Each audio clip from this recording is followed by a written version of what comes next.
Hello guys, welcome to my blog.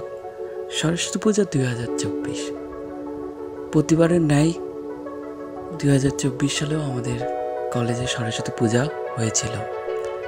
তার একটা ছোট্ট ভিডিও আমি নিয়ে রেখেছিলাম। তখন অবশ্য আমার ইউটিউব জার্নিটা শুরু হয়েছিল না, তাই ভিডিওটা এখনও রয়ে গেছে, তাই ভাবলাম আপনাদের মাঝে শেয়ারই করে দিই।